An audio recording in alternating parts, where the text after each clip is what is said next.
بسم اللہ الرحمن الرحیم۔ السلام علیکم۔ ابلیس کی نسل۔ سب سے پہلے اگر آپ نے میرا چینل سبسکرائب نہیں کیا تو پلیز چینل سبسکرائب کر لیں تاکہ زیادہ ویڈیو آپ تک پہنچ سکیں۔ ابلیس کی نسل کی ابتدا جس جن سے ہوئی اس کا نام تارانوس کہا جاتا ہے۔ تارانوس ابلیس سے 1,44,000 سال قبل دنیا پہ موجود تھا۔ تارانوس کی نسل تیزی سے بڑھی کیونکہ اس پہ موت طاری نہیں ہوتی تھی اور نہ بیماری لگتی تھی۔ البتہ یہ چونکہ آتشی مخلوق تھی تو سرکشی بدرجہ تم موجود تھی۔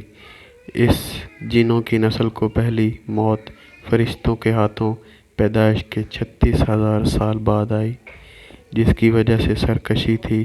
یہاں پہلی بار موت کی ابتدا ہوئی، اس سے پہلے موت نہیں ہوتی تھی۔ بعد میں چلپانیس نامی ایک نیک جن کو جنات کی ہدایت کا ذمہ سونپا گیا اور وہی شاہ جنات قرار پائے۔ اس کے بعد ہاموس کو یہ ذمہ داری دی گئی۔ ہاموس کے دور میں ہی چلیپا اور تبلیس کی پیدائش ہوئی۔ یہ دونوں اپنے وقت کے بے حد بہادر جنات تھے اور ان کی قوم نے چلیپا کو شاشین کا لقب اس کے شیر کے جیسے سر کی وجہ سے دیا۔ ان دونوں جنات کی وجہ سے ساری قوم کہنے لگی کہ ہمیں اس وقت تک کوئی نہیں ہرا سکتا جب تک شاشین اور تبلیس ہمارے درمیان موجود ہیں۔ ان دونوں کی وجہ سے قوم کے جنات آسمان تک رسائی کرنے لگے اور تیسرے آسمان پر جا کر شرارت کر آتے تھے۔ ایسے میں حکم الہی سے فرشتوں نے ان پر حملہ کیا اور عبرتناک شکست دی۔ اس دوران جب حضرت عزرائیل علیہ السلام کو ابلیس نے دیکھا تو سجدے میں گر گیا۔ ابلیس شروع سے ہی ایک نڈر اور ذہین بچہ تھا۔ اس میں باپ کی بہادری اور ماں کی مکاری کوٹ کوٹ کر بھری ہوئی تھی۔ اس نے ملائکہ کے ساتھ جا کر توبہ کا باقاعدہ اعلان کیا اور فرشتوں سے فیض علم حاصل کرنے لگا۔ علم حاصل کرنے اور ریاضت کا یہ عالم تھا کہ پہلے آسمان پر عابد، پھر دوسرے آسمان پر زاہد، تیسرے آسمان پر بلال، چوتھے آسمان پر والی، جبکہ پانچویں آسمان پر تقی اور چھٹے آسمان پر قبازان کے نام سے مشہور ہوا۔ یہ وقت تھا جب یہ فرشتوں کو سکھاتا تھا۔ ساتویں آسمان پر ابلیس بقائے نور میں رہا۔ ہفتے افلاک کے سب ملائکہ کا معلم قرار دیا گیا۔ یہاں تک پہنچ کر ابلیس نے اپنی عاجزی اور ریاضت کی انتہا کر دی۔ کم و بیش ابلیس نے 14,000 سال عرش کا طواف کیا۔ یہاں اس نے فرشتوں میں استاد سردار عزرائیل کے نام سے شہرت پائی۔ کم و بیش 30,000 سال مقربین فرشتوں کا استاد رہا۔ ابلیس کے درس و وعظ کی میعاد کم و بیش 20,000 سال ہے۔ فرشتوں کے ساتھ قیام کی مدت کم و بیش 80,000 سال ہے۔ ابلیس کو حکم ہوا کہ دروغہ جنت رضوان کی معاونت کرو اور اہل جنت فرشتوں کو اپنے علم و فضل سے بہراور کر۔ یوں ابلیس کو جنت میں داخلے کا پروانہ مل گیا اور جنت میں بھی اپنے علم سے دروغہ جنت رضوان کو سراب کیا اور یوں جنت رضوان کی کنجیاں ابلیس کے پاس رہیں۔ روایت کے مطابق ابلیس 40,000 سال تک یہ فرض خزانچی انجام دیتا رہا۔ یہی وہ مقام اعلیٰ ترین جنت رضوان ہی تھا جہاں ابلیس نے پہلی بار بادشاہت کے خواب دیکھنے شروع کیے۔ اس وقت ابلیس کے پاس ہفتے اقلیم، افلاک، جنت و دوزخ سب کا اختیار تھا۔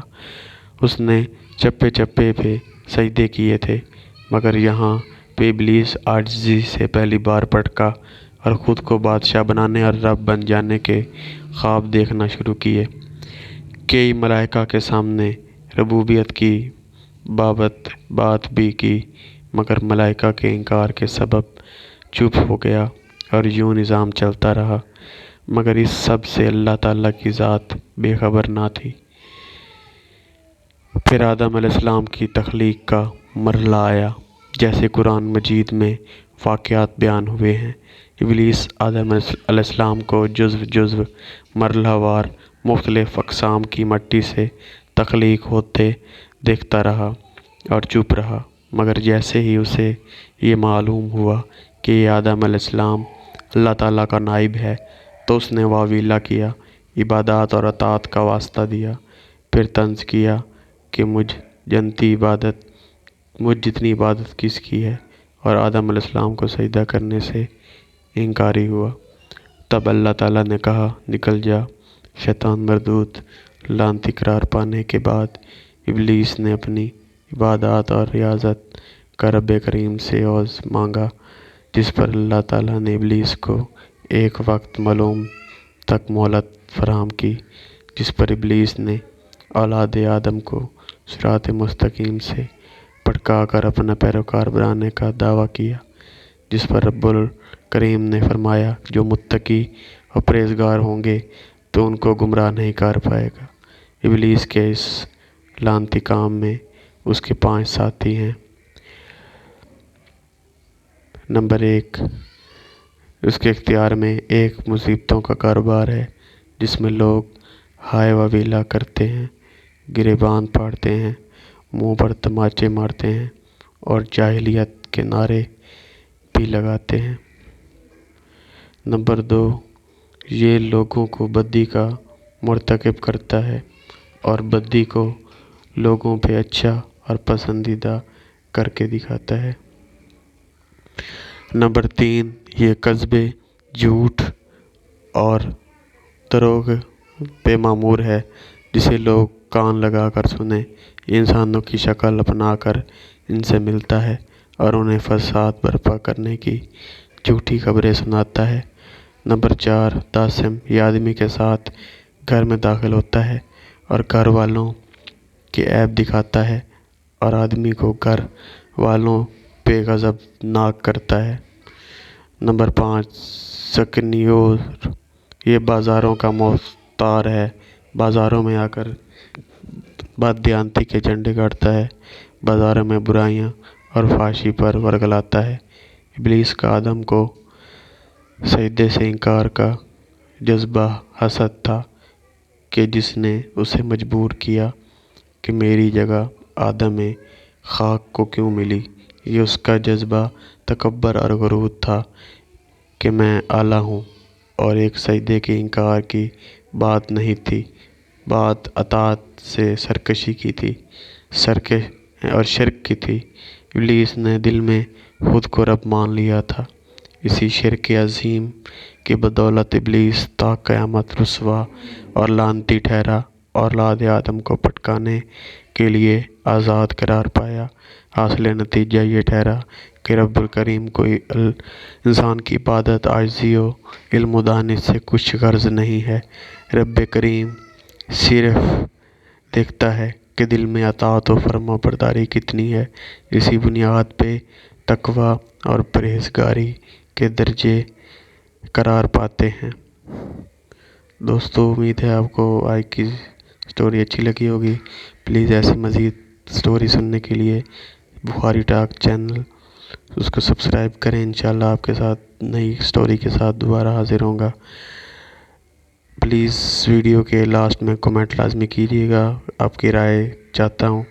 انشاءاللہ۔ اللہ حافظ۔ اللہ نگہبان۔